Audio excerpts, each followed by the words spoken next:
Hola, buenas tardes a todos los que nos siguen a través de las redes del Centro de Investigación en Ciencias Sociales y Estudios Regionales. Hoy reanudamos las actividades de nuestro seminario permanente sobre América Latina, Estado, Política y Sociedad en el semestre 2026, en el primer semestre de 2026. Como ustedes saben, nuestra universidad atravesó por un conflicto difícil, complicado, que detuvo por algunos meses las actividades del seminario, como las del conjunto de la universidad, pero hoy es un gusto para nosotros poder retomar estas actividades, poder retomar nuestro seminario, cuya intención es pues dar a conocer investigaciones de diversas temáticas que están dándose, desarrollándose en América Latina y que puedan ser conocidas por nuestra comunidad universitaria. A lo largo del 2025 hemos tenido diversas temáticas muy variadas, pero siempre a la vanguardia de la investigación en la ciencia social, y en esta ocasión pues no es la excepción, sino más bien continuamos en esa línea de dar a conocer pues temáticas que a lo mejor no son tan conocidas, pero que sin duda están a la vanguardia de la investigación y de las temáticas que se están desarrollando en la actualidad. Y hoy presentamos un libro. Ahora mismo mi compañera, la doctora Alejandra, también coordinadora de este seminario, les dará más detalles, pero simplemente queremos anunciar la continuidad y el retorno de nuestro seminario, del cual tendrá en este semestre esta y una segunda sesión también de presentación de un libro.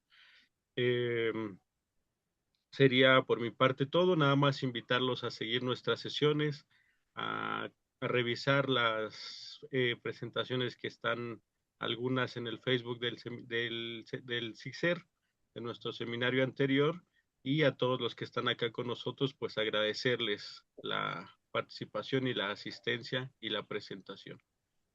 Adelante, Ale.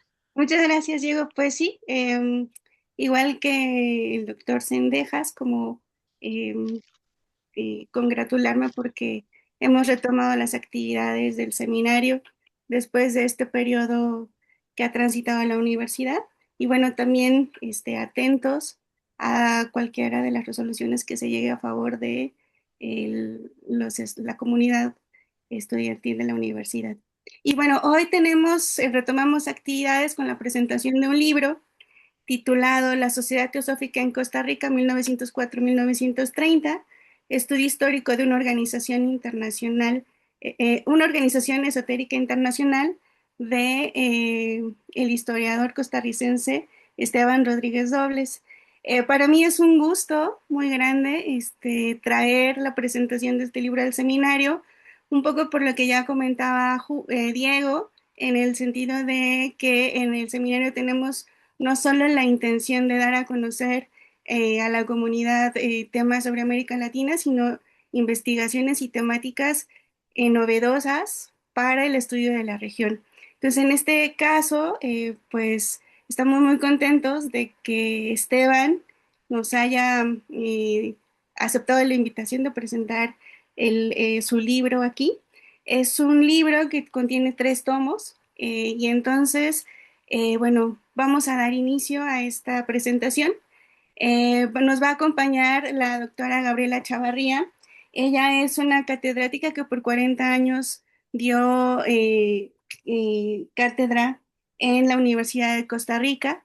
También vamos a tener a la doctora Anaí Briano. Ella ha trabajado la relación esoterismo y literatura desde hace ya unos años, con unos trabajos maravillosos, y con Andrea Abarca, que también anda ahí metida con el tema de la teosofía, mujeres, haciendo cosas súper interesantes. Y bueno, ellas nos van a platicar lo que es este libro, que a mi juicio es una contribución muy importante y que marca un antes y un después para el estudio de la teosofía en la región. Entonces, pues voy a darle la palabra a la doctora Gabriela Chavarría. Eh, por favor. Bueno, muchas gracias. Buenos días.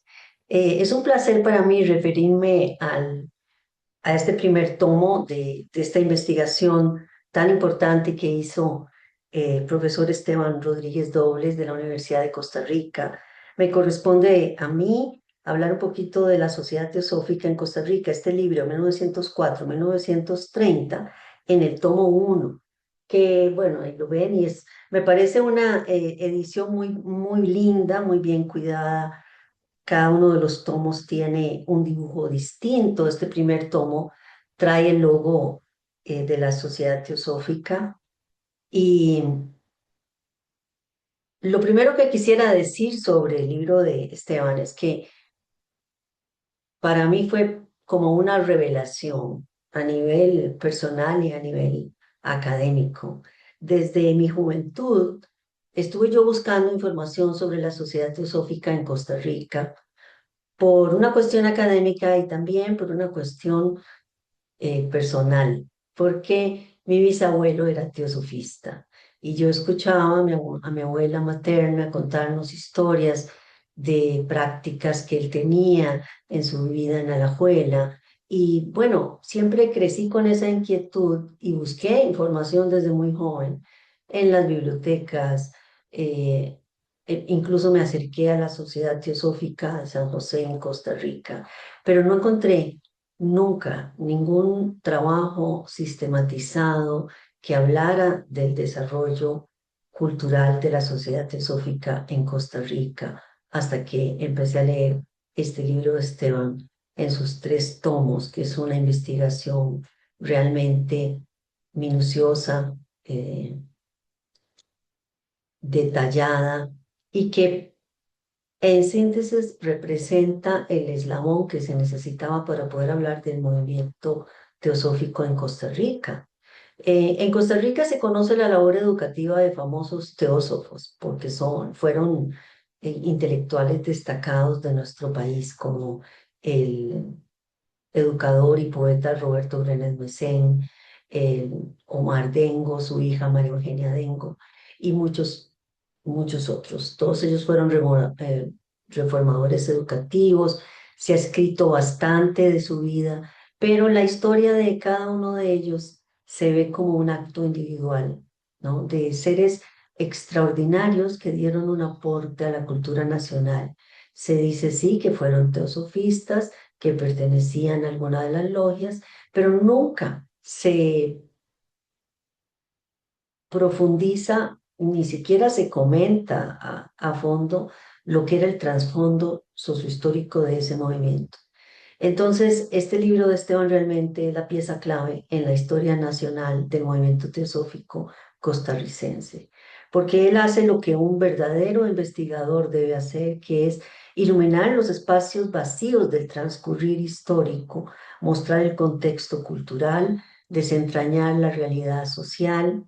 Este primer tomo no solo describe la historia del movimiento, sus inicios, sino que también establece las relaciones de clase social, de geografía, de provincia e incluso los lazos que unían a muchos de sus miembros con personalidades de la Sociedad Teosófica Internacional.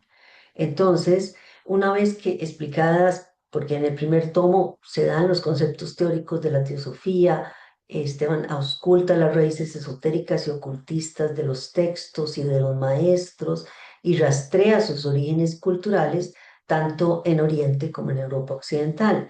Una vez explicadas esas raíces y esa organización mundial, el libro se va centrando alternativamente en Costa Rica y Centroamérica, sin dejar de mencionar sus conexiones internacionales. En otras palabras, el autor sigue las mismas bases transnacionales y transatlánticas que caracterizan la teosofía y la muestra como una red intelectual mundial. Una vez en Costa Rica, el libro describe las diferentes logias que se conformaron en nuestro país, en las diferentes provincias.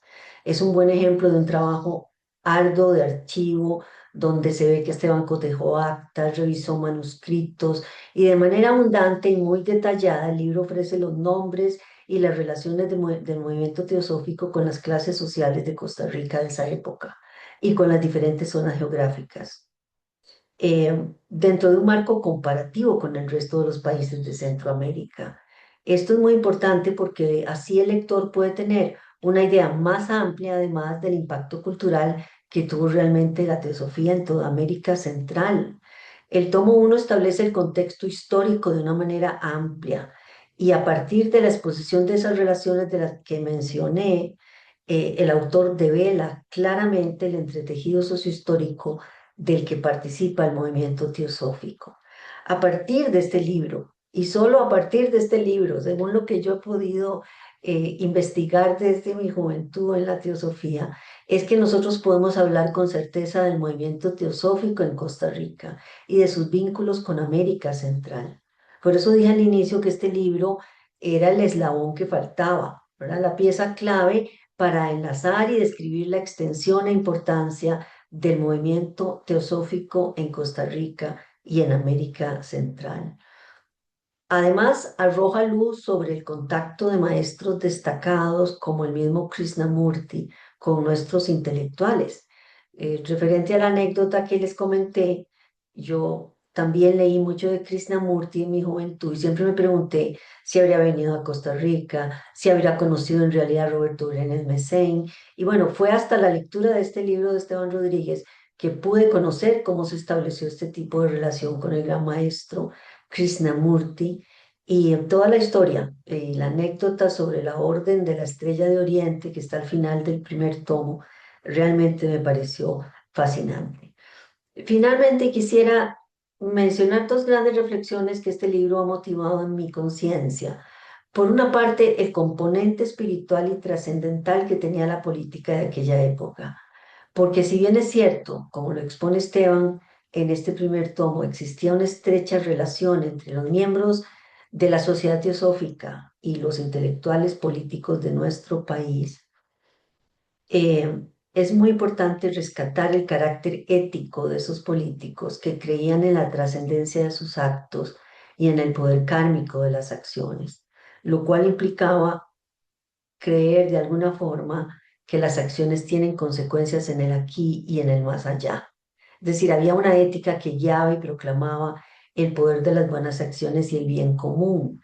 Esteban lo menciona y lo, de manera profunda, digamos, explica en el tercer tomo, pero eso le corresponde a otra colega, lo del trabajo social del movimiento teosófico. Pero creo que toda esta investigación de él también nos permitiría y le puede permitir a él ahondar luego un poco más sobre todo el aspecto filosófico y ético que tenía también este movimiento teosofista a nivel político. Y la segunda reflexión que me produjo este hermoso tomo de libro sobre la sociedad teosófica es el aspecto educativo, porque como profesora, bueno, de muchos años, y ya en los últimos años viendo la presión que ejerce la sociedad digital en los estudiantes, eh, pues me di cuenta, y todos ustedes seguramente lo han compartido también, de que uno de los grandes problemas en el conocimiento para la juventud es que viven muy desconectados y su constante vida en las redes sociales los hace vivir todavía más desconectados, es decir, sin contexto, sin telón de fondo, ¿no? Las cosas les aparecen de la nada según los algoritmos. Y esta reflexión, toda esta investigación tan importante que Esteban hizo, me demostró a mí también una vez más la importancia de la historia. Qué importante que es, hoy más que nunca, establecer el contexto para los estudiantes, que comprendan que las cosas no vienen de la nada, que tienen justamente una historia, que tienen un telón de fondo, que tienen un contexto. Y creo que los estudiantes necesitan la historia hoy más que nunca. Y Esteban ha puesto de manifiesto esto con este hermoso libro de 3 tomos, con este primer tomo. Y creo que vale la pena comprarlo, que vale la pena leerlo, que es una investigación realmente innovadora, como deben ser las investigaciones, y que es un gran aporte para la cultura nacional costarricense. Muchas gracias. Muchas gracias, Gabriela. Yo solamente como reforzando tu última idea, yo creo que el trabajo de Esteban, además de ser una aportación a la cultura costarricense, yo creo que es un aporte a la región, ¿no? O sea, porque Sí, está claro, mostrando la viabilidad de hacer historias nacionales de la teosofía, ¿no? Y bueno, sí. voy a dejar que mis compañeras sigan. Le cedo la palabra a nuestra compañera Ana Ibrian.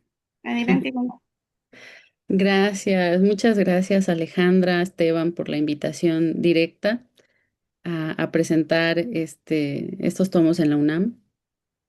Gracias también a los miembros del seminario por acoger esta actividad y a los que se conectaron para escucharnos, ¿no? Hablar sobre este importante libro. Me toca hablar sobre el segundo tomo, que tiene el subtítulo de La literatura esotérica y teosófica, cultura impresa, lectores y autores teósofos costarricenses. Voy a iniciar con unas palabras citando al autor. Las preguntas que orientan esta investigación se centran en el estudio de la cultura impresa, producida y articulada por los teósofos costarricenses. En tal sentido, el lector encontrará una aproximación a los libros que circularon entre los miembros de la sociedad teosófica, a las bibliotecas que conformaron, así como a sus prácticas escriturarias. Este volumen busca dar respuesta a una serie de interrogantes clave. ¿Qué leían los teósofos en Costa Rica? ¿Qué tipos de textos produjeron? ¿Cuáles eran sus hábitos y prácticas de lectura dentro y fuera de las logias? ¿Qué formas adoptó la cultura impresa en el marco de la Sociedad Teosófica Costarricense? ¿Cómo se estructuraron sus estrategias editoriales? ¿Qué debates sostuvieron con sectores como la Iglesia Católica? Estas preguntas permiten explorar el lugar que ocupó el saber esotérico dentro de la esfera pública costarricense y comprender desde una perspectiva histórica la configuración de una comunidad intelectual con prácticas culturales específicas. Pues con esta cita nos podemos dar una idea muy clara de cuál es el objetivo, ¿no? de este tomo. Y a partir de ahí, me gustaría centrar esta presentación en tres puntos que me parecen fundamentales, ¿no? Como resaltar, aunque sin duda hay otros, ¿no? Destacables que si quieren después podemos platicar. El primer punto es que me parece, y lo decía en el prólogo, que esta propuesta resalta dentro de un contexto donde la mayoría de las publicaciones académicas en español sobre el tema esotérico se han limitado, y me imagino que por razones vitales, ¿no? Más que deseos de los propios autores, se han limitado a artículos o a capítulos del libro, ¿no? Por eso sorprende, no quiero decir que sea el único libro que se ha escrito, ¿no? Pero sí que la mayoría son libros colectivos, ¿no? Entonces, sorprende gratamente que Esteban se haya aventurado a publicar una monografía de estas dimensiones, ¿no? Que yo creo que son necesarias para ir consolidando esta disciplina en las academias latinoamericanas. La delimitación del objeto de estudio y el acceso a las actas de las logias se aprovechan hábilmente para reconstruir un modo de socialización fundamental en la construcción cultural de nuestros países, aunque poco conocido debido a las prácticas de secreto. Los testimonios recuperados de las logias Viria y Dharana permiten captar con mayor claridad el ambiente de crisis espiritual de la época, ante el cual la teosofía se erigía como una verdadera opción revolucionaria y ponía a prueba la tolerancia de la sociedad costarricense. La ventaja de hacer un estudio monográfico y no un volumen colectivo o un artículo es que se mantiene una visión amplia que no lucha con otras perspectivas metodológicas y al mismo tiempo le permite profundizar en aspectos que de otro modo solo aparecerían enumerados. Se advierte una inmersión profunda en las fuentes, tanto en tiempo como en cantidad. Me imagino, o sea, te pregunto cuántos años te llevó a hacer este trabajo. El nivel de reflexión alcanzado se enfrenta con audacia al medio académico actual, tristemente poblado de publicaciones apresuradas, ¿no? El segundo punto es que justamente al hacer un acercamiento al fenómeno teosófico, ¿no? No hablar de todos los esoterismos, ¿no? que podrían existir en ese periodo, sino enfocarse en cómo funcionaba la teosofía en Costa Rica, queda demostrado que lo esotérico no es marginal, ¿no? Y esto es importante porque existe todo un debate, digamos, en las academias europeas y que de alguna manera se traslada a las latinoamericanas sobre si un rasgo definitorio de lo esotérico es su naturaleza de conocimiento rechazado, que es la propuesta de Hanegraaff desde 2012. Rechazado primero por la ortodoxia católica, luego por el racionalismo ilustrado y después por la ciencia positiva. Hay quienes cuestionan que los esoteristas sean los grandes perdedores de la historia moderna occidental, que es como titula, bueno, en inglés, ¿no? Un artículo Hanegraaff para contestar todas las críticas que vinieron después de su propuesta, ¿no? En 2019. Y muchos han señalado la necesidad de matizar esta idea de lo marginal, ¿no? O de lo rechazado como rasgo definitorio de lo esotérico. Entonces, definitivamente el texto de Esteban se suma ya a la literatura previa de la región. En particular, destaco los trabajos del doctor Chávez, de la doctora Galicia, de Bess y de Introvigne, ¿no? Porque todos ellos nos ayudan a entender que, al menos para la realidad latinoamericana, las corrientes esotéricas estuvieron presentes en miembros y medios importantes de las sociedades. En específico, para Costa Rica quizás sea suficiente invocar los nombres de Tomás Povedano o María Fernández de Tinoco, así como los impresos nacionales, Revista Ateneo, Repertorio Americano y el diario La Tribuna. Y el tercer punto, que es el más amplio, es intentar responder qué es para Esteban la literatura esotérica, ¿no?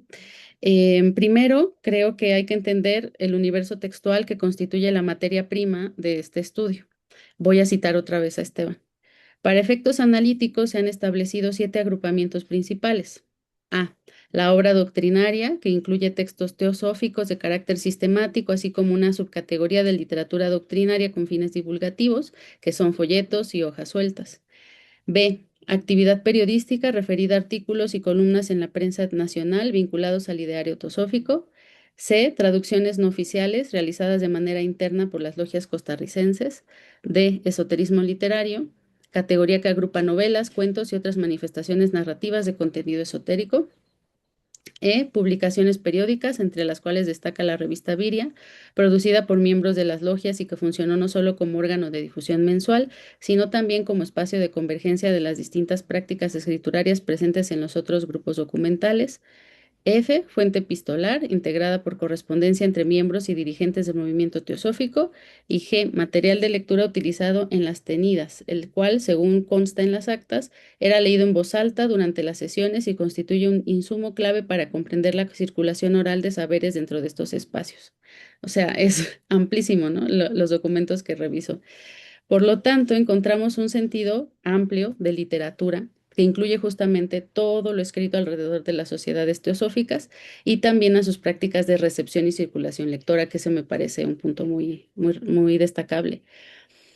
No obstante, también hay una definición de literatura más acotada, que se refiere justamente a los escritos con una voluntad creativa, ficcional, y se centra en el género de la narrativa, ¿no? No hay poesía hasta donde recuerdo, eh, pero puede ser posible que después lo trabajes, ¿no? Em, Aquí está siguiendo al historiador francés Jean-Paul Corsetti y su clásico Historia del esoterismo y de las ciencias ocultas del 1992.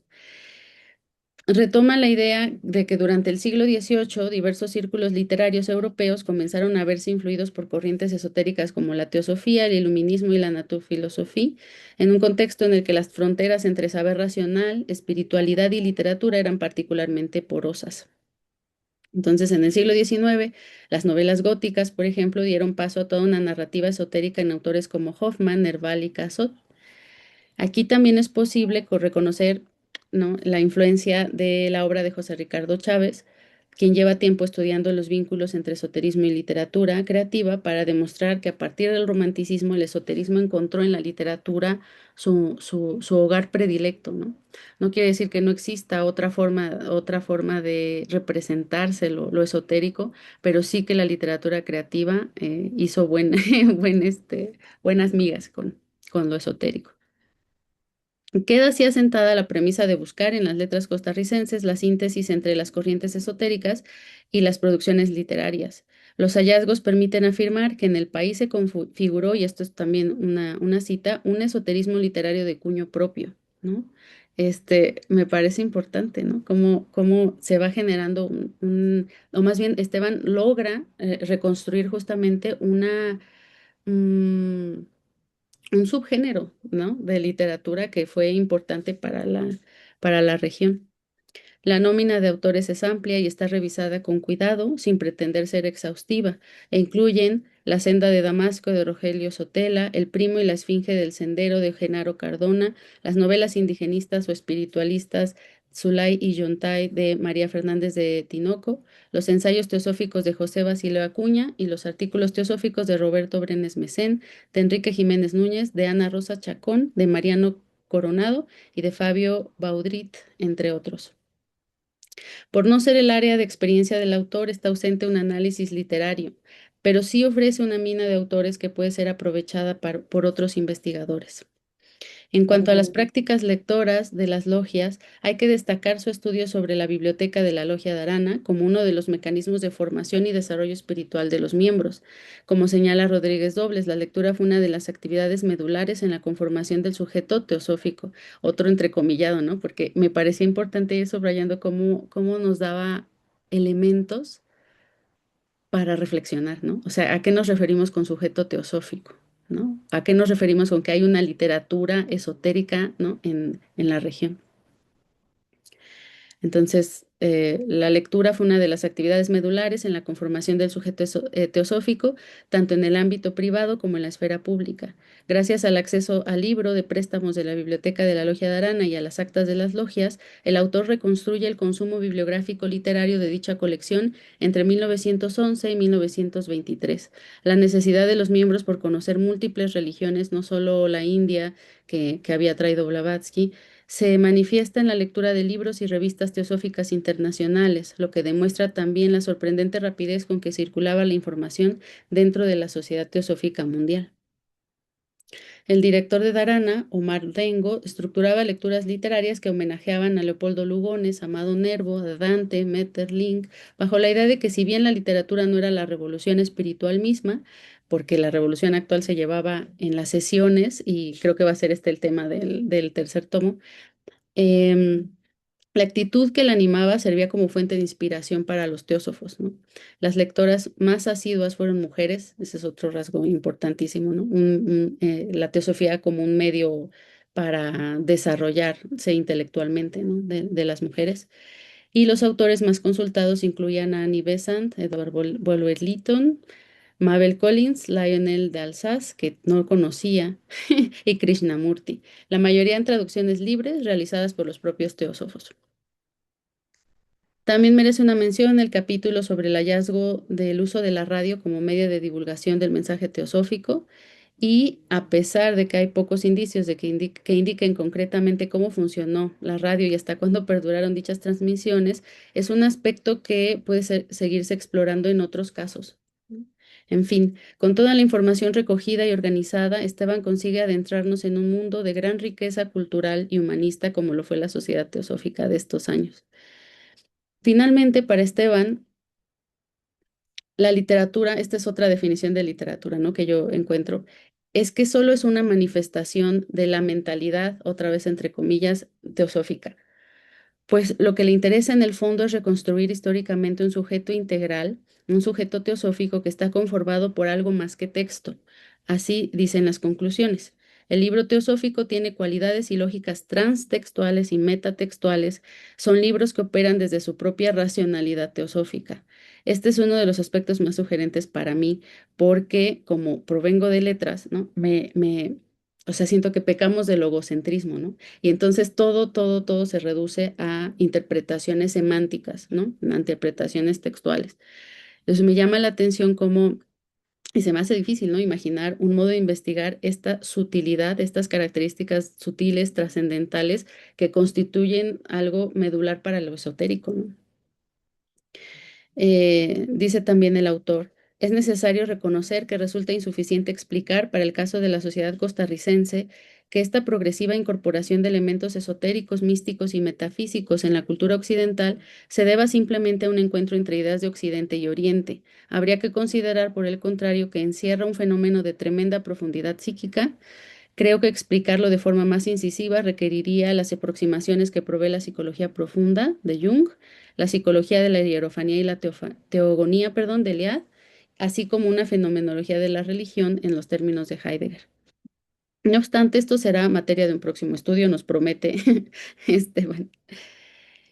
Esta potencialidad psicológica, pues no forma parte del presente volumen, pero sí invita al lector a tender puentes con otros enfoques más asentados en la academia.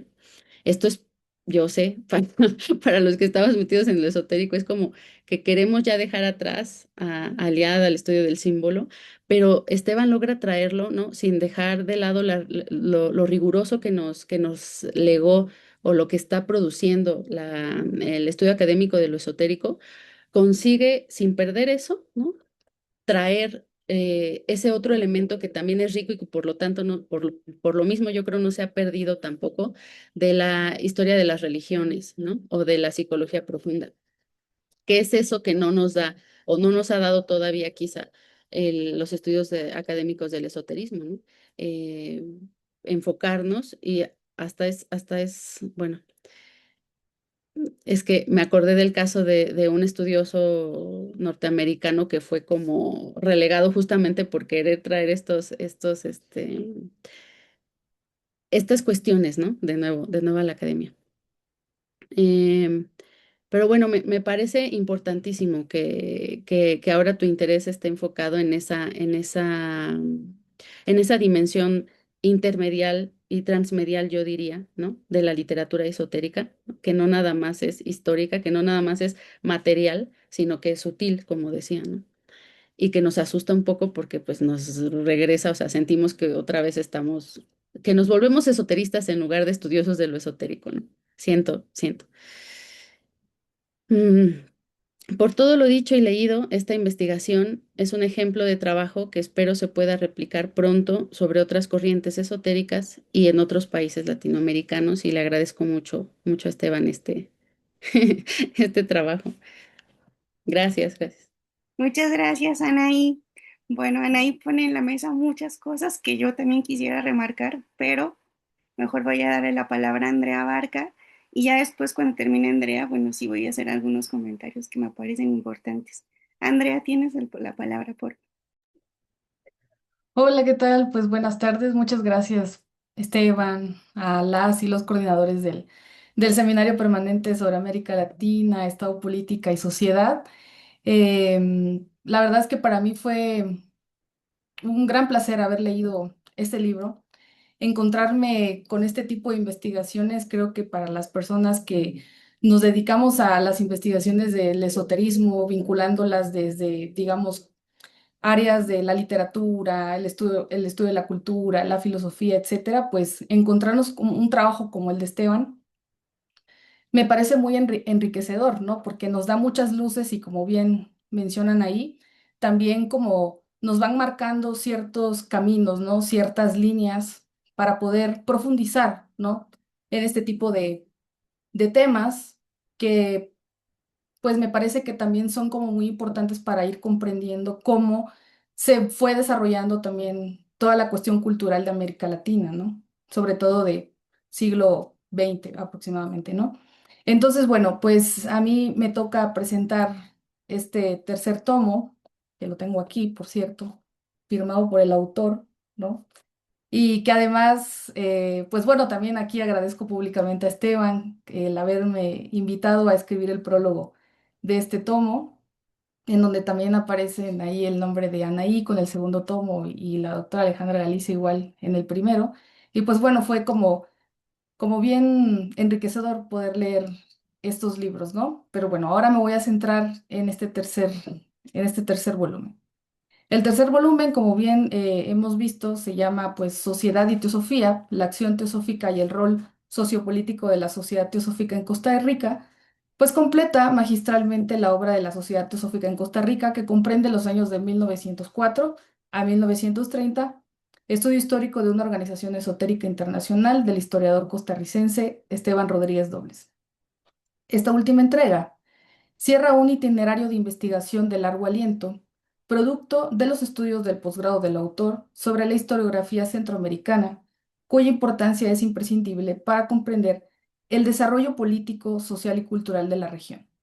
Si bien los volúmenes anteriores se ocupan de estudiar la constitución y estructura de la sociedad teosófica en Costa Rica, a modo de antecedente y contextualización, así como de la difusión de las ideas de la doctrina bajo el esquema de la difusión impresa y las actividades lectoras de las y los integrantes de la sociedad teosófica, este tercer tomo se enfoca en rastrear y analizar los principios teosóficos implementados en programas sociales que abonaron pues al debate público a lo largo de la primera mitad del siglo XX en Costa Rica, principalmente en el periodo estudiado que abarca de 1904 a 1930.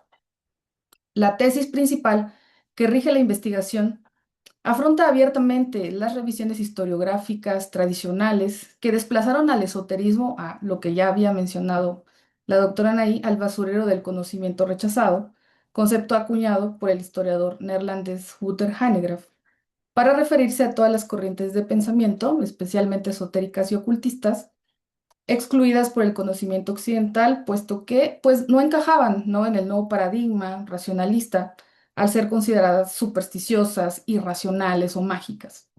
A través de esta propuesta, Rodríguez Dobles demuestra mediante fuentes documentales primarias provenientes del archivo de la Secretaría de Sección Centroamericana, en consonancia con un manejo teórico riguroso, cómo la sociedad teosófica costarricense operó como una, como él lo dice, tecnología del gobierno moral, para incidir en la conducta de las personas a través de valores, normas y prácticas, con el propósito, pues, de conseguir la transformación espiritual, ética y moral de los individuos de manera interna, acción que después se vería proyectada hacia el exterior, es decir, en el bien de la sociedad.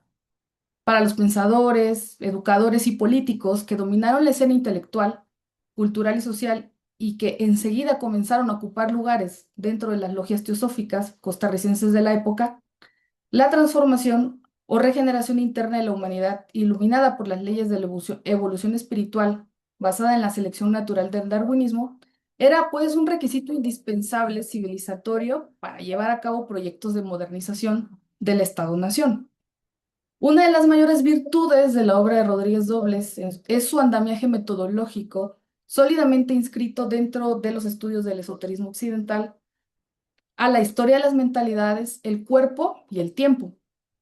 El autor dialoga no solo con los teóricos del esoterismo, como lo es el alemán Coco von Stuckrad, sino también lo hace con dos historiadores chilenos que ayudan a enriquecer el análisis e interpretación del fenómeno teosófico en Costa Rica, tales como Alejandra Araya y Rolando Mellafe, quienes abordan el tema de las mentalidades dentro de la historia del cuerpo durante el periodo colonial. Esto, a su vez, relacionado con la experiencia teosófica del cuerpo, con la llamada Constitución Septenaria del Hombre, la cual propone que la humanidad está constituida por 7 principios o vehículos.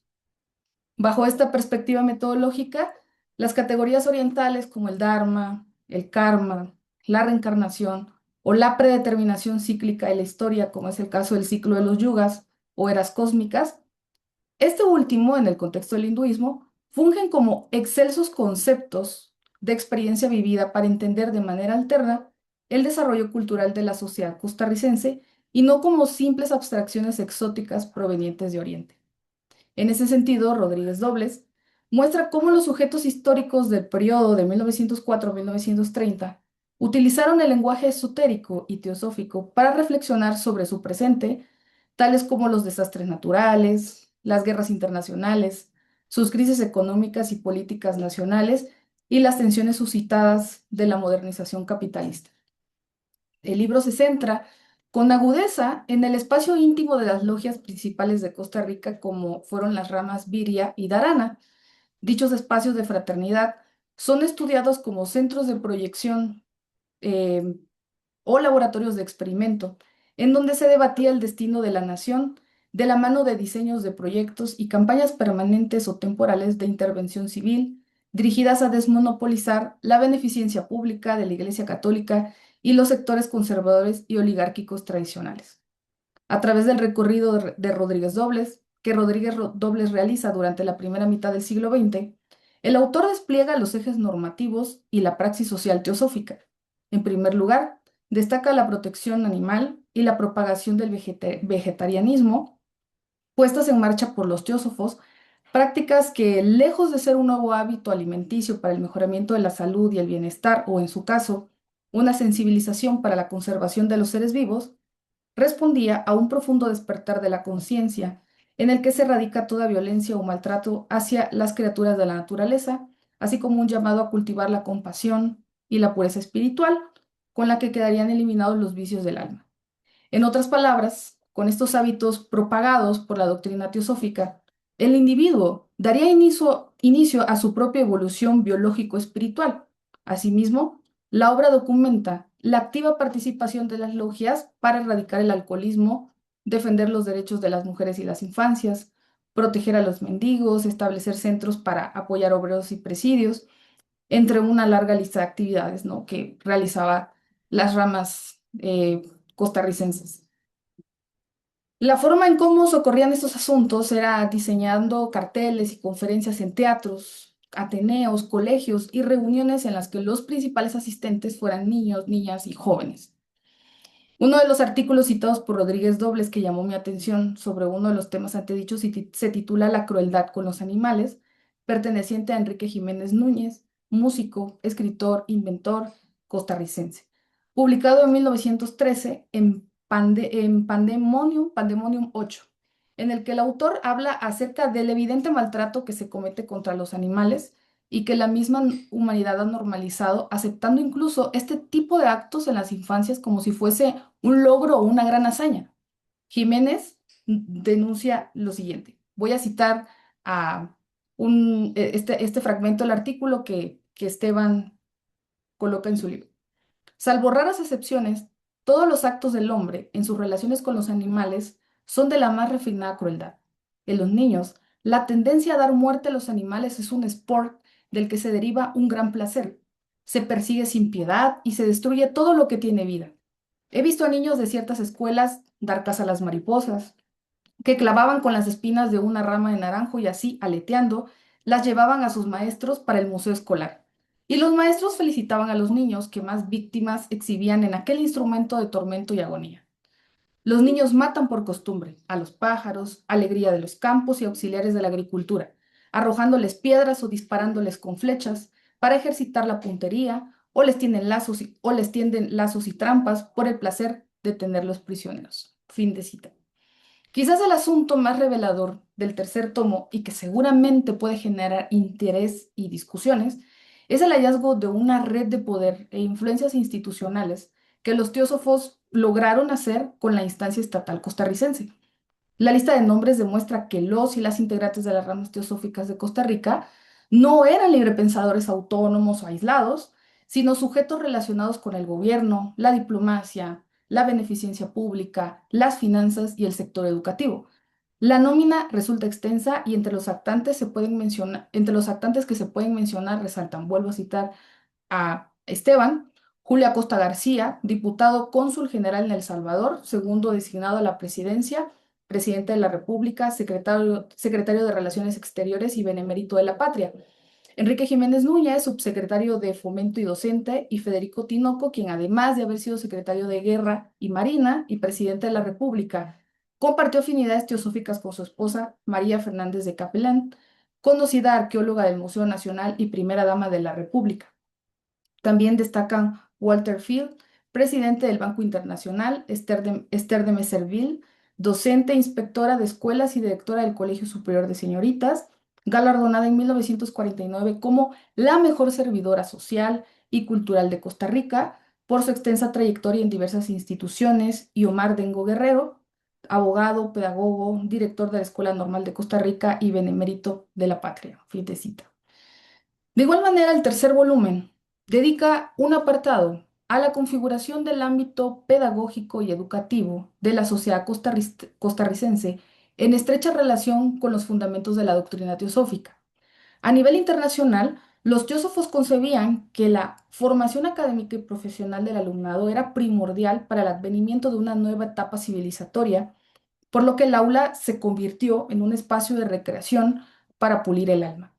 Esta concepción educativa causó revuelo en el sector más rancio y conservador de Costa Rica, situación que condujo a un enfrentamiento ideológico entre liberales, como fueron los teósofos y masones, contra el clero católico, situación que se agravó, pues en 1917 la autoridad eclesiástica encabezada por el obispo Juan Gaspar Stork decidió excomulgar a los teósofos por alterar el orden público. La clerecía no veía con buenos ojos que los dos sexos convivieran en el mismo lugar educativo como el aula, ya que afirmaban que las mujeres eran el sexo débil y esto podía provocar la alteración del sistema nervioso. Asimismo, para el método educativo teosófico, las infancias eran concebidas como cuerpos físicos iniciales en el que albergaban almas en procesos de transformación y evolución, portadora de experiencias acumuladas derivadas de las encarnaciones que le anteceden. Una mención contundente de Rodríguez Dobles, que Rodríguez Dobles enfatiza y que me parece importante señalar, es la documentación comprobable sobre el vínculo del método Montessori eh, con la doctrina teosófica, debido a una larga estancia de 10 años de María Montessori, que duró de 1939 a 1949, en los cuarteles generales de la Sociedad Teosófica Nayar, al sur de Chennai, en India. A modo de cierre, con esta última entrega de 3 tomos, Rodríguez Dobles logra un ejercicio que tensa las contradicciones y límites ideológicos que caracterizaron a la sociedad costarricense en la primera mitad del siglo XX. De igual manera, el autor cuestiona las posturas supuestamente vanguardistas de los teósofos, que muchas veces parecían progresistas, pero con matices elitistas y restrictivas, como fue la eugenesia, o dicho de otra manera, la creencia de que las almas reencarnan en cuerpos cada vez más perfectos que mejoran o purifican las generaciones futuras con base en una reproducción selectiva hasta alcanzar el estado del superhombre, o lo que es lo mismo, la séptima subraza de la raza aria. Así también, Rodríguez Dobles trasciende las fronteras de la historia nacional costarricense para proponer otra lectura de los procesos de modernización y secularización en Centroamérica y más extenso aún en América Latina. Apoyado de la teoría de la historia cultural del británico Peter Borg, Rodríguez Dobles demuestra que las ramas teosóficas costarricenses como Viria y Dharana estuvieron íntimamente relacionadas con las agendas institucionales del Estado, las redes intelectuales locales e internacionales y las búsquedas espirituales alternativas como las esotéricas. Así entonces, la lectura de los 3 volúmenes de la obra Sociedad Teosófica en Costa Rica de 1904 a 1930, estudio histórico de una organización esotérica internacional, resulta un placentero hallazgo para comprender las complejas paradojas, creencias y mentalidades que siguen influyendo en las pugnas políticas e ideológicas de la contemporaneidad. Muchísimas gracias. Muchas gracias, Andrea. Bueno, pues antes de darle la palabra a Esteban, yo quisiera un poco enfatizar algunas de las ideas que se han puesto en la mesa y quisiera comenzar con la idea de una idea que creo que es importante y que viene en el título de estos 3 tomos, que es la idea de la sociedad, una organización esotérica internacional. Y a mí me parece que es muy importante esta parte del título porque nos está hablando de una perspectiva que se está empezando a introducir en los estudios sobre esoterismo en América Latina, y ya verán por qué, el tema de lo transnacional, ¿no? O sea, lo que yo creo que Esteban está poniendo en la mesa es como una organización transnacional, en este caso la Sociedad Teosófica, ¿sí? Em, Está poniendo en juego y está de alguna forma divulgando valores, una forma de organización, una visión de mundo, ¿no?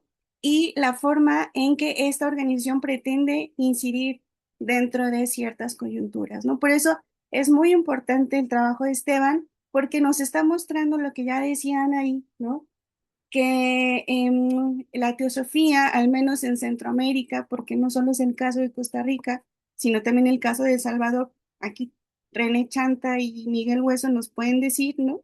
La importancia que tuvo la teosofía para para los gobiernos de Costa Rica y El Salvador. Y eso es muy importante porque lo que podemos ver es cómo Centroamérica em, está poniendo en la mesa en estos momentos la viabilidad de estudiar este tipo de corrientes para ver cómo influyen en la configuración no solo de los gobiernos, sino también de los estados centroamericanos y de sociedades modernas, ¿no? En el caso de Centroamérica. Y esto es importante porque, bueno, hay que preguntarnos quiénes son los que están recibiendo estas ideas. Ya lo decía Andrea, ¿no? Son las élites, ¿no? Son personajes importantes que están tomando decisiones importantes para el futuro de los países centroamericanos. Y es muy relevante en ese sentido porque me parece que el tema de eh, cómo se instala esta corriente, en qué espacios, qué personajes son los que están llegando a ciertos espacios de toma de decisión, están también impulsando este tipo de planteamientos. Y aquí creo que hay una cosa que es maravillosa y por lo cual yo creo que Centroamérica está tomando la batuta sobre los estudios sobre teosofía en América Latina, es el tema de las revistas, ¿no? O sea, el tema de cómo las publicaciones periódicas son los instrumentos donde podemos ver cómo se va materializando lo transnacional. Y eso es fundamental, ¿no? Porque en las revistas se ve cómo esta organización internacional está adoptando lógicas transnacionales para divulgar valores, ¿no? Visiones de mundo, lecturas y cómo se van articulando estas redes. Esto es muy importante. Esteban no solamente ha hecho un trabajo pionero sobre la teosofía en Costa Rica, sino también sobre las redes teosóficas, redes realmente teosóficas de la sociedad teosófica en América Latina, a partir del minucioso trabajo de archivo que ha hecho. Yo me atrevería a decir, yo llevo conociendo a Esteban un poco más de 5 o 6 años y desde que lo conozco ha estado haciendo trabajo de archivo. Y en la forma en la que él ha trabajado el archivo y estableciendo vínculos entre sociedades teosóficas, entre individuos, nos está hablando de las lógicas transnacionales de la sociedad teosófica. Aquí es bien importante, lo transnacional no es cualquier cosa, ¿no? Y a esto me gustaría que Esteban pudiera hacer un poco más de énfasis, porque últimamente han estado utilizando la categoría de lo transnacional como simplemente vínculos, ¿no? O sea, simplemente vínculos de aparece un personaje en una revista y después va a aparecer en otra. Creo que lo transnacional supera esa lógica. Em, no sé, me gustaría decir un poco más, pero creo que es muy importante que podamos valorar este trabajo y dimensionarlo, ¿no? O sea, claro, tiene sus limitaciones, en su momento daremos cuenta de ellas cuando sigamos con la investigación de este fenómeno, ¿no? O sea, me parece que eso es muy importante.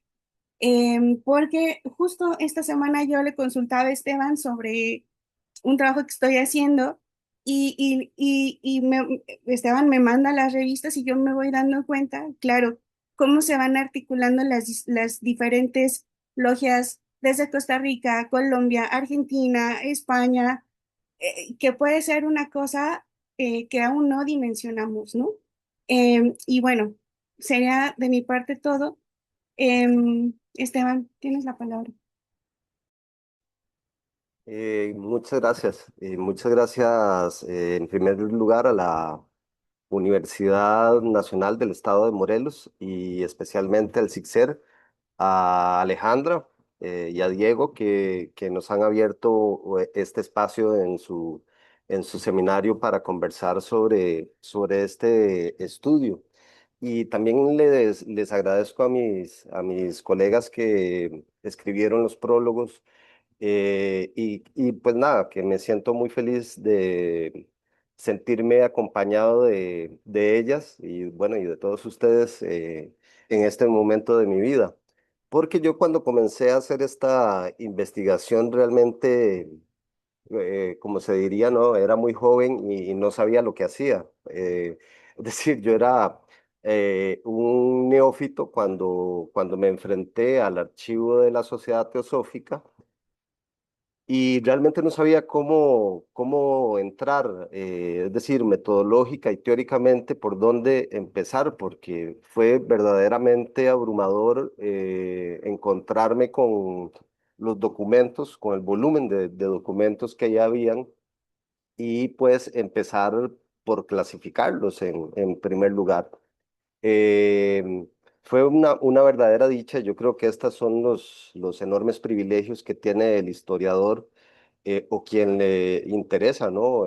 Consumirse en los archivos y en los documentos y es escuchar las voces de esas personas que ya no están. Entonces, fue verdaderamente, como les digo, al principio mm, me apantalló, ¿no? Me parecía que era algo que me rebasaba desde lo que yo estudiaba. Y poco a poco, es decir, cada lunes de 6:30 de la tarde a 8 de la noche, que fueron los espacios que tuve para investigar el archivo, fui comprendiendo que me había encontrado con una Costa Rica que no estaba en los libros de historia.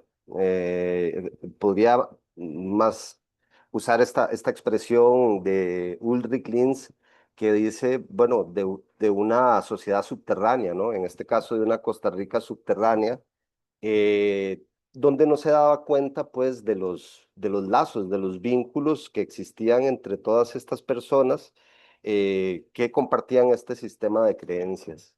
Entonces, en un primer momento, lo que hice metodológicamente fue replicar lo que eh, había hecho con mi tesis de licenciatura. Esa tesis de licenciatura también tiene para mí mucho significado porque la metodología de esa tesis vino inspirada por conocer a Michel Bouvel, el historiador francés, aquí en Costa Rica, gracias a que la Universidad Nacional de Costa Rica organiza periódicamente encuentros por la historia. Entonces, en aquel momento, y profundizando en los textos de Michel Bouvel, ¿verdad? Inspirado yo de que le había dado la mano a aquel señor que me parecía tan enorme y tan bajito al mismo tiempo. Fue que entonces planteé una escala metodológica, ¿no? Una forma de aproximación metodológica, dividiéndolo al menos en tres aspectos. Lo real, que es lo que encontramos en el tomo uno, es decir, todos los números, quiénes son, su proveniencia, sus relaciones, lo dicho, que sería el segundo tomo, es decir, qué se dice, qué se escribe, cómo se lee, ¿no? Y finalmente lo hecho, concretamente las acciones, es decir, cómo pasamos del sistema de creencias a las acciones concretas, que es lo que Andrea nos ha presentado el día de hoy.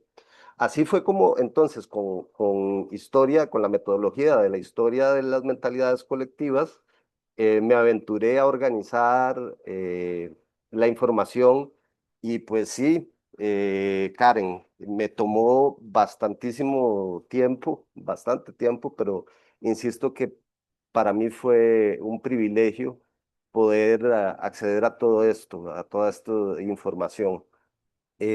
Yo creo que con lo que fue recabado durante esos años, todavía hay mucho más para escribir y nos queda pendiente un cuarto tomo de esta investigación, donde creo que fue en el primer congreso del Centro de Estudios del Esoterismo Occidental, yo presenté algún avance sobre ello relacionado con la metaforología. La metaforología es básicamente un planteamiento teórico del filósofo Hans Blumenberg, el cual me permitió ahora sí llegar a a otras capas de los sedimentos de la mentalidad. Y ese cuarto tomo versará precisamente sobre la metaforología y el análisis de los textos literarios de José Basileo Acuña. Entonces ahí es donde, bueno, Karen, vendrá trataré de cumplir esa promesa que les hago, ¿no? En el tomo 2. Ciertamente en Costa Rica, y esto hay que reconocerlo, quiero poner aquí, digamos, un paréntesis, por lo menos desde los años 30 ya habían estudios sobre la historia de la masonería. Y eso se lo debemos al historiador Rafael Obregón Loría, que era masón también. Y don Rafael, que fue una figura muy importante dentro de la Escuela de Historia, inaugura la historia de la masonería y tenemos mucha historia de la masonería, incluso una revista especializada en la historia de la masonería latinoamericana y del Caribe, pero no teníamos algo sobre la sociedad teosófica. Y yo cada vez que pasaba ahí por el centro de San José y miraba aquella casa, que yo sabía que era la casa de Tomás Poedano, del pintor, no sabía que iba pues a terminar ahí y que ahí iba a encontrar toda esta documentación, ¿no? Y fue verdaderamente un taller, creo yo, para mí, ¿verdad? Y para las personas que me acompañaron en aquel momento, estudiantes que me acompañaron como asistentes y creo que fue un gran entrenamiento para enfrentarme a las complejidades del archivo. Así que bueno, esto se ha ido ampliando ya ahora en Costa Rica, además de tener estudios de la masonería, de la teosofía, ya incluso tenemos algunos artículos sobre espiritismo, tenemos algunas pequeñas aproximaciones a corrientes de los nuevos movimientos religiosos.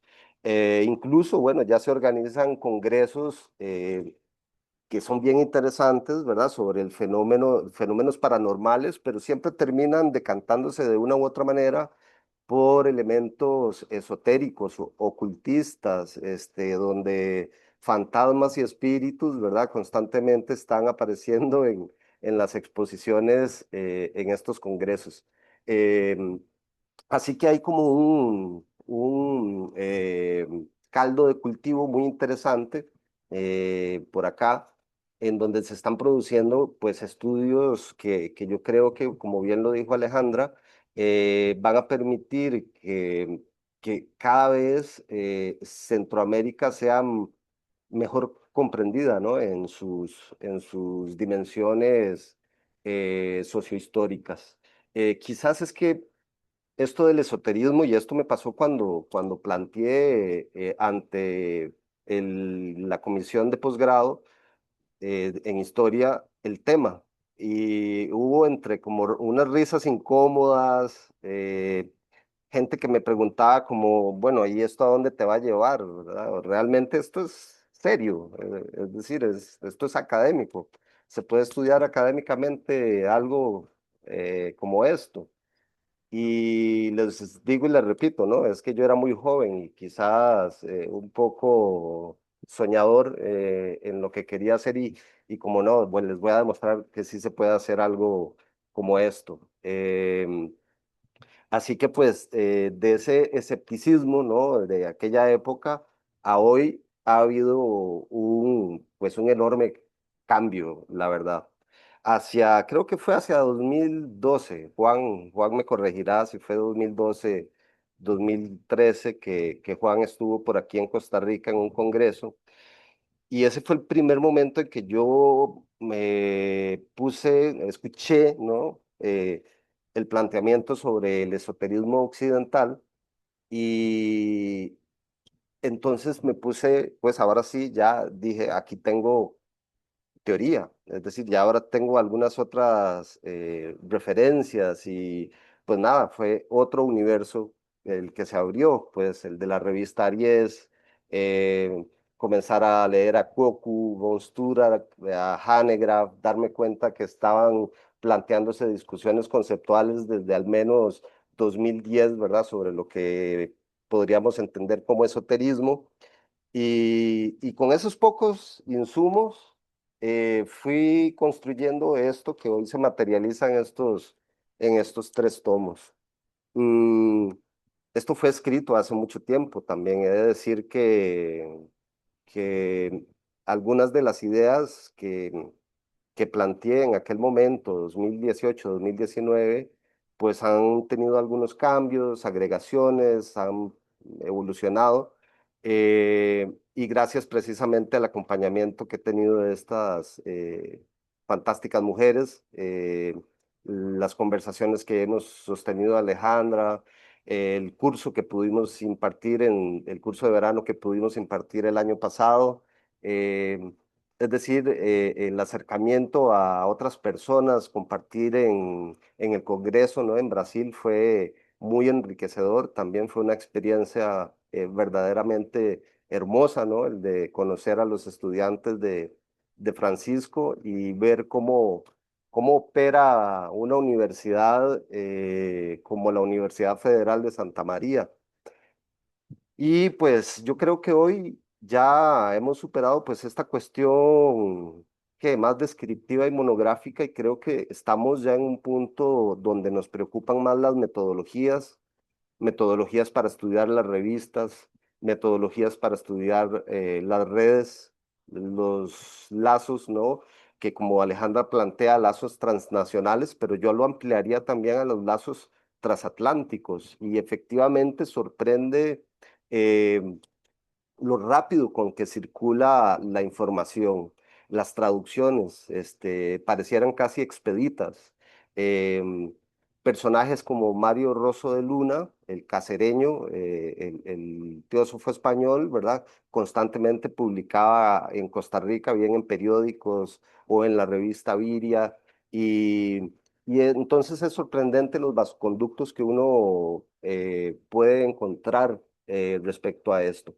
Quizás aquí es donde los estudios de la masonería, especialmente el trabajo de Dedrick Moles, eh, es el que de alguna manera no, a mí me ha dado una luz sobre cómo abordar esto de lo transatlántico y superar la idea de la mera receptividad, de como si fueran sujetos pasivos que reciben aquella información ocultista y más bien como sujetos partícipes, ¿verdad? Activos en la reconstrucción, reelaboración, reinterpretación y adaptación de las ideas esotéricas y ocultistas a las realidades centroamericanas.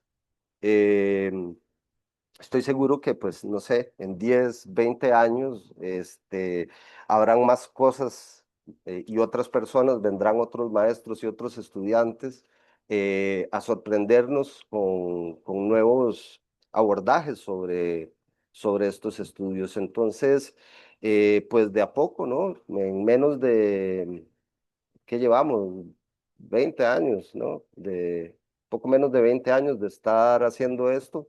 Tal vez Juan es el que más tiempo lleva trabajando sobre estos temas, pero miren cómo es que hemos pasado de ser, ¿qué? Un objeto de escepticismo a más bien brindar lecturas alternativas de la historia de nuestros países.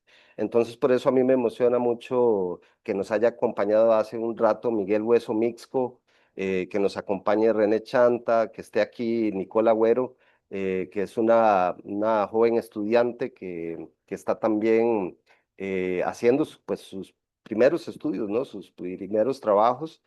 Y yo considero que estas obras que hoy presentamos eh, van a servir como base, pero que son fácilmente superables. Creo que eventualmente servirán, ¿no? Como la referencia de aquellos estudios eh, primigenios que roturaron, pero estoy seguro que hay muchas cosas más que decir y que pues que vamos a tratar de desarrollar teoría y metodología para comprender esto de mejor manera. Sobre todo pensando en una epistemología propiamente latinoamericana, es decir, tratar de decolonizar de alguna manera, e incluso la investigación del esoterismo.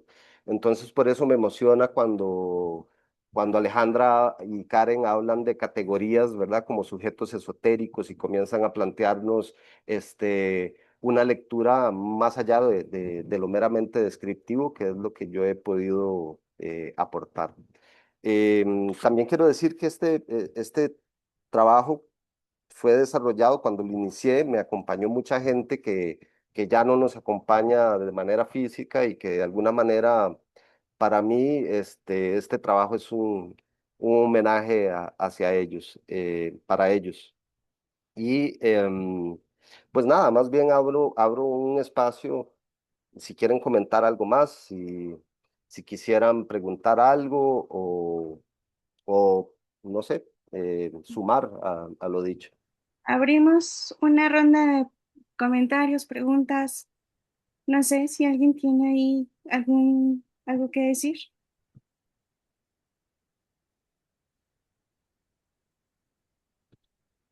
¿No? Creo que no, creo que todos tienen ganas de almorzar. Bueno, no sé.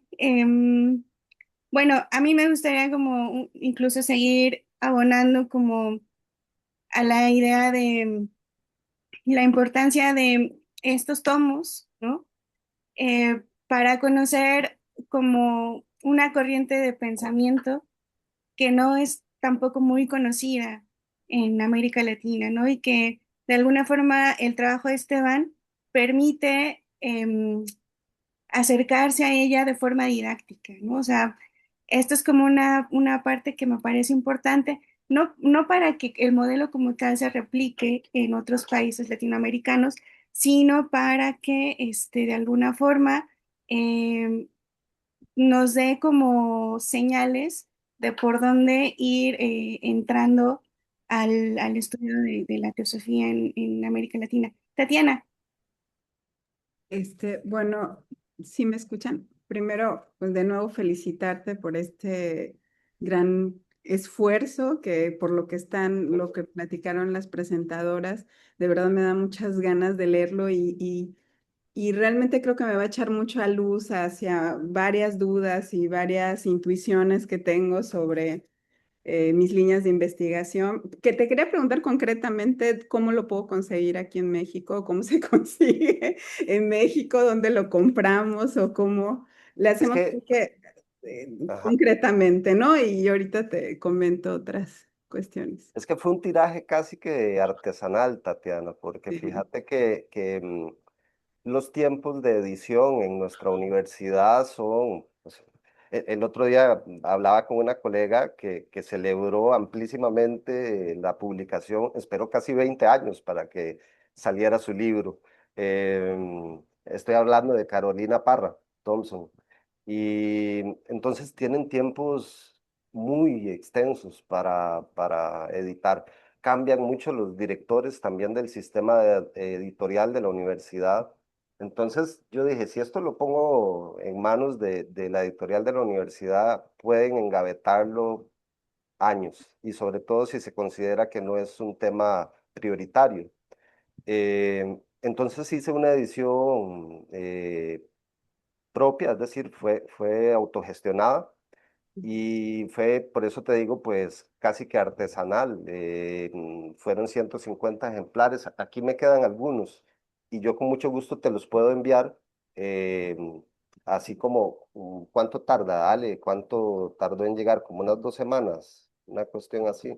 Como unas 2 semanas, o lo otro que se puede hacer es que los traigas en septiembre y yo se los doy. Y yo voy a También, septiembre en Ciudad de México y Ah, ahí ponemos de acuerdo. Sí, y realmente felicitarte porque creo que lo que falta mucho para construir estas historias del esoterismo, pero también sobre todo análisis y establecer metodologías, es este trabajo de archivo, ¿no? Ujú. Rescato un poco lo que dicen ahí, yo también tengo formación netamente literaria. Y de pronto a mí me pasó, yo trabajé a Salomón de la Selva, que yo Ajá. intuía que había algo en el discurso, en el texto, algo, pero no encontraba los datos, o sea, no encontraba el contexto realmente para establecer todas estas redes que a mí, o sea, ahorita que hablan de tu trabajo, dijo, esto me va a dar luz no solamente para Salomón de la Selva, sino para todos los poetas, escritores que estaban deambulando en ese tiempo desde Estados Unidos, su contacto con la teosofía en Estados Unidos, en Centroamérica, en el caso de Salomón de la Selva, que fue un viajero por toda Hispanoamérica, ¿no? Y estuvo en México con varios proyectos educativos, literarios, culturales, políticos. Y pensar, por ejemplo, no sé si lo tratas en tu libro, yo estudié el panamericanismo, ¿no? O sea, yo decía, bueno, el proyecto panamericanista, pero ahora me cuestiono qué tanto se debe y me gustaría encontrarlo, toda esta ideología panamericanista, la fraternidad, a ese contacto que tuvieron también estos escritores, que ahora encuentro los datos bueno, en lo que están comentando ustedes y en otras investigaciones que he hecho en otros libros, qué tanto tiene que ver estos ideales políticos del panamericanismo con la teosofía, ¿no? Con el contacto con las corrientes ocultistas, esotéricas, no sé, creo que hay un mundo por ahí que agradece a uno estos trabajos de archivo que creo que se tienen que replicar, sí, y bueno, ampliar también en otros países y bueno, el estudio de lo que decía Alejandra Galicia, de el rescate, el estudio de las revistas, ¿no? Creo que es importantísimo para establecer estas redes, ¿no? Estas redes que nos hace falta rastrear, ¿no? Porque si yo encuentro un texto y digo, bueno, aquí hay un discurso teosófico, un discurso espiritista, pero necesito rastrear las redes que involucraron a este autor y trabajos como el tuyo, pues nos van a dar como la pauta para establecer todas estas redes entre escritores hispanoamericanos y como dices, no solo en una dimensión transnacional, sino transatlántica también ahorita. Bueno, hay tanto por ahí, pero felicidades, muchísimas felicidades. Gracias, Tatiana. Gracias. Sí, el estudio, bueno, toda la metodología de redes es valiosa también para poder estudiar esto. Y es que si bien el soporte son las revistas, lo que está detrás de las revistas son las personas Claro. que producen esas revistas, que publican ahí, ¿no? Y ahí es donde a través de ese medio, es decir, a través de las revistas, podemos desentrañar los vínculos, todas estas lógicas de redes, de intercambios. em, y bueno, y yo creo que también detrás de las cartas hay que ponerse detrás de la historia epistolar, ¿verdad? Y es que queda pues tanto por hacer, ¿no? Queda tanto por hacer. Creo que Nicole tiene, sí, Nicole, Nicole. Hola, buenas tardes a todos. Eh, Hola, Nicole. Muchas gracias por el espacio y por presentar estos libros. Bueno, como comentó Esteban antes, yo soy historiadora acá en Costa Rica y vengo comenzando, mejor dicho, en los estudios del esoterismo. Tengo aproximadamente unos 3 años en esto, soy bastante nueva, pero sí, bueno, ahora estoy, ¿verdad? Viendo como los medios impresos, ¿verdad? Y ver como qué publicaciones esotéricas hay y, bueno, sí me parece muy importante desde la historia de Costa Rica estos libros, ya que nos ayuda como a ver, ¿verdad? Como cómo se manejaba la sociedad teosófica, quiénes eran sus miembros, porque, bueno, yo, ¿verdad? Que estoy viendo los medios impresos, como comentaba Alejandra también, que es muy importante ver como la gente que publicaba en las revistas, periódicos. Estaba conversando hace poco con un, que, con un colega, historiador también, especializado pues en medios impresos, y él me comentaba, ¿verdad? Porque fue al extranjero a sacar su doctorado, volvió hace poco y me comentaba cómo él ve acá en Costa Rica, digamos, que que como que se utilizan los medios impresos, pero no se le da como la importancia a esto, como a quiénes son los que escribieron el periódico, quiénes están escribiendo, si es la posición del periódico, posición de alguien que escribe, ¿verdad? Y es muy común que pasa, al menos en historia. Entonces, ¿verdad? Yo me puse como a pensar, yo dije, ¿por qué no hay trabajos en Costa Rica que hablen de cómo los teósofos escriben en los medios periodísticos y todo, ¿verdad? Y digo yo, dije, ¿cómo van a saber de teosofía, digamos, si no habían obras como las que está sacando ahora Esteban? Entonces creo que acá la importancia de los libros también para el país, porque yo me he encontrado con un montón de cosas en los medios periodísticos, tanto revistas como periódicos, que está muy, muy poco abordado. Entonces, bueno, para mí es muy enriquecedor estas obras, porque me sirven como para confirmar, mira, tal persona es teósofo, tal persona, porque están los archivos de la Sociedad Teosófica. Entonces, si no, bueno, dar gracias, ¿verdad? Por estos libros que le sirven a mí, ¿verdad? Que estoy en proceso de terminar y de sacar, pues, mi título en historia, ¿verdad? Sí sirve mucho y como una fuente teórica y para verificar lo que uno dice sobre el esoterismo, ¿verdad? Que es un campo muy poco estudiado en América Latina. Y bueno, también esto de las revistas, me puse a investigarlo, cómo ha sido en Centroamérica, en América Latina, abordado desde el fenómeno esotérico y también hay muy poco. Entonces también concuerdo con lo que comentó ahora Alejandra Galicia sobre darle más importancia a estos medios impresos y ojalá que se hagan más trabajos posteriores y que vaya ampliándose el corpus académico en el tema. Entonces, bueno, gracias por el espacio y a Esteban por las obras. Tus Gracias, Nicolás. trabajos, tus trabajos, Nicole, son los que estamos esperando para Y eso, está en precisamente. proceso. Así es. No sé si alguien más quiera participar. Diego, si te gustaría platicarnos algo. Ajá. No, bueno, más que todo, agradecer las presentaciones, los comentarios que se han hecho sobre los libros para alguien que desconoce totalmente el tema y que lo poco que sé, justo las pláticas que he tenido con Alejandro, que claro, lo primero que uno, la primera reacción cuando uno habla de el tema del esoterismo es un poco eso que decía Esteban, ¿no? Esto de así de, bueno, ¿y eso cómo de qué va exactamente, ¿no? Porque claro, viene esta cuestión, para los que desconocemos el tema, pues como, los primero como rechazo, ¿no? Esta cuestión hacia la metafísica y ese tipo de cosas, ¿no?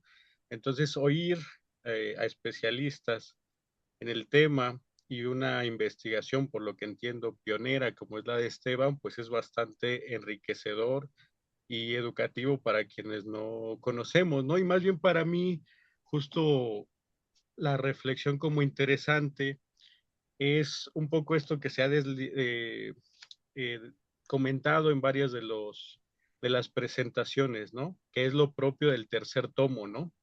Cómo estas ideas influyeron, marcaron prácticas políticas, instituciones, un ejercicio práctico, ¿no? Porque me parece, y eso es algo que he aprendido como en el intercambio con Alejandra, que un poco la historiografía de nuestros países está simplificada, ¿no? Y estas incursiones hacia ideologías como la del esoterismo, pues nos muestra la complejidad política, ideológica, que atravesaba nuestra región, en este caso a inicios del siglo XX, ¿no? Y que suele estar, insisto, en el discurso historiográfico como mucho más simplificado, ¿no? Ujú.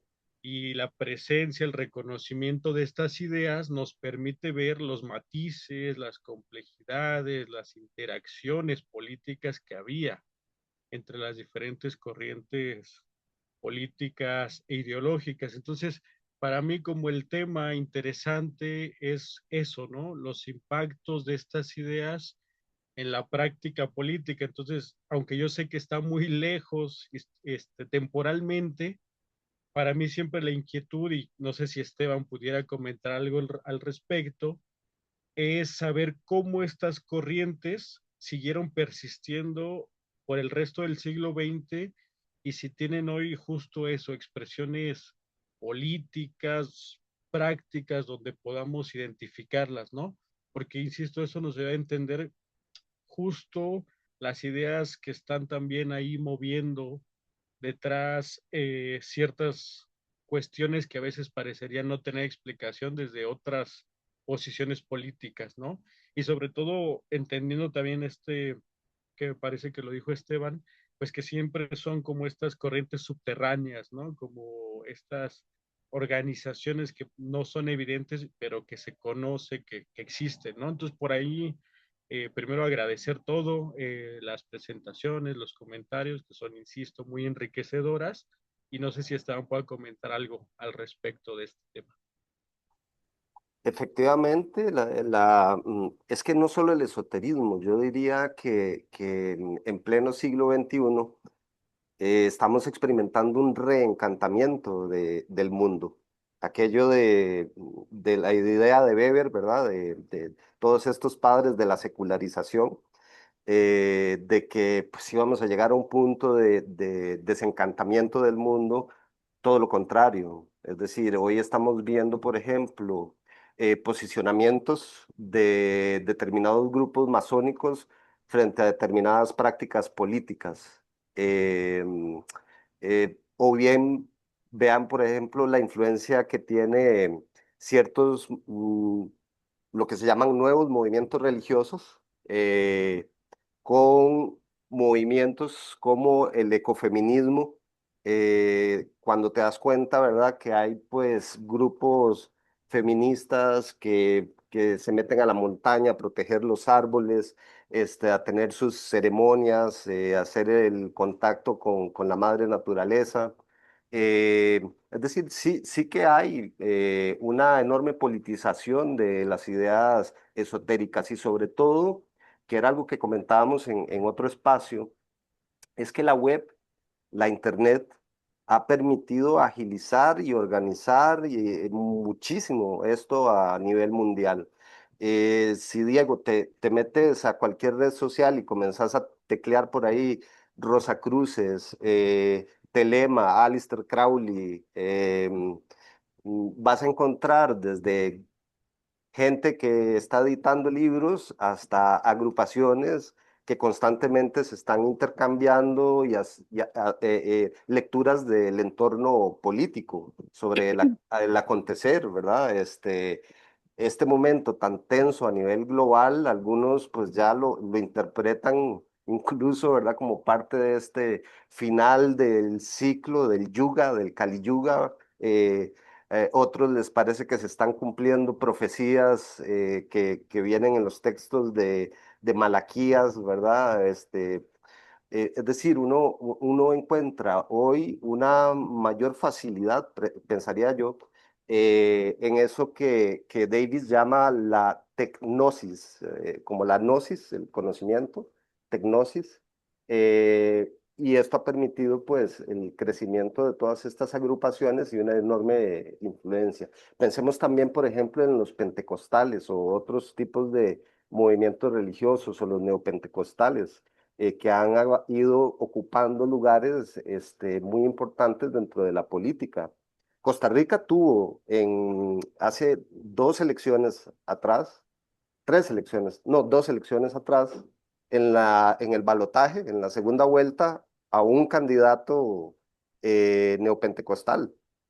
Estuvimos así de tener un presidente neopentecostal en Costa Rica. Entonces, los sistemas de creencias mágico-religiosos o esotéricos creo que siguen ocupando un lugar fundamental en las acciones de ciertos colectivos, de ciertos grupos, y que vamos a ver que son más que una creencia, ¿verdad? Yo diría ya una convicción incluso para muchos sobre cómo dirigir sus vidas, sobre qué ideologías apoyar, qué ideologías rechazar. eh, entonces sigue teniendo una enorme vigencia. Incluso hasta podríamos pensar en las iglesias satánicas o la cienciología, la iglesia de la cienciología, ¿verdad? La enorme influencia que tiene en ciertos espacios de Norteamérica. Y tampoco es casualidad, digamos, el hecho de que Donald Trump tenga su propia, ¿qué? teleevangelista ahí en la Casa Blanca y que ella tenga su propia oficina en la Casa Blanca. Entonces, las creencias siguen siendo fundamentales para los seres humanos en sus acciones. Yo pienso que sin creencias no tendrían mucho sentido las acciones. Y eso es a veces lo complejo de relacionar, de establecer relaciones. Pues eso es lo que podría comentar, Diego. ¿Alguien más quisiera decir Muchas algo? gracias. ¿Un comentario? ¿Pregunta? ¿No? Bueno, yo solamente para recalcar esto que estaban platicando Diego y Esteban, me gustaría plantear como la idea de no pensar las corrientes teosóficas, perdón, las corrientes esotéricas como monolíticas, ¿no? Y encerradas en sí mismas, sino que podemos plantear una complejidad como ya lo pensaba Diego, ¿no? De alguna forma como una interacción con otras corrientes políticas, ¿no? O sea, pienso, por ejemplo, en el caso yucateco, que es el que trabaja Tatiana, ¿no? De cómo el Partido Socialista del Sureste en algún momento eh, llegó a utilizar el discurso teosófico, ¿no? Puedo pensar en el trabajo que ha hecho Juan Pablo Bubelo sobre la presencia de los espíritas en el movimiento de trabajadores en Argentina a inicios del siglo XX. No sé, creo que justo este tipo de trabajos como el que ha hecho Esteban, de historizar una corriente esotérica, nos puede muchísimo ayudarnos a explicarnos el presente, ¿no? Yo, de alguna forma, una de las preguntas que quería hacerle a Esteban era eso, ¿no? ¿Por qué estudiar a la sociedad teosófica hoy en 2026? Y de alguna forma pienso una posible respuesta en plantear, bueno, si podemos historizar este tipo de corrientes, podemos entender fenómenos, me voy a arriesgar un poco a decir, como el que está aconteciendo ahora en Argentina, teniendo a un personaje como Milei, al que le habla el perro, ¿no? Yo no creo que sea como muchos periodistas argentinos plantean que el tipo haya sufrido como un tema de violencia infantil y esas cosas, que esté loco y que hable con el perro, sino que viene ya de una tradición, una presencia del espiritismo en la sociedad y en las élites argentinas, que historizar ese fenómeno de forma sistemática nos podría ayudar a dar respuestas, ¿no? Entonces, me parece que eso es muy importante para dimensionar este tipo de trabajos, ¿no? Igual pienso en el trabajo de Juan Pablo, que ha hecho sobre la historización del esoterismo en Argentina, y creo que este tipo de trabajos siguen siendo necesarios, ¿no? Hay países que estamos muy rezagados en ese sentido, que apenas vamos haciendo mapeos, ¿no? Y por eso se agradece mucho que en Costa Rica ya se tenga este tipo de trabajos. Pero bueno, no sé si alguien quiera agregar algo más. Em, pues no me queda más que agradecerles muchísimo a Andrea, a Anaí, a Gabriela y a Esteban por la presentación de este libro. Felicitar mucho a Esteban por que el libro vea la luz y pues ojalá se pueda hacer una segunda reimpresión para que pueda llegar a más lugares de la región y pues se pueda seguir con este trabajo. Muchísimas gracias a todos y bueno, invitamos para que en la próxima sesión que tenemos en este seminario el 5 de junio nos acompañen. También vamos a tener la presentación de otro libro que afortunadamente salió a finales de abril, que se llama Las encrucijadas entre racismo, migraciones, racismos y xenofobias en México, que tuve el placer de coordinar con la doctora Amarilis Pérez Vera, y nos centramos en el fenómeno migratorio y sus distintas manifestaciones desde el siglo XIX hasta la última política migratoria de Trump, ¿no? Entonces, los esperamos 5 de junio a las 12 del día, igual de 12 a 2. Muchísimas gracias a todos y bueno, nos vemos pronto. Muchas gracias. Muchas gracias. Nos vemos. Gracias a todos, nos vemos. Buena tarde.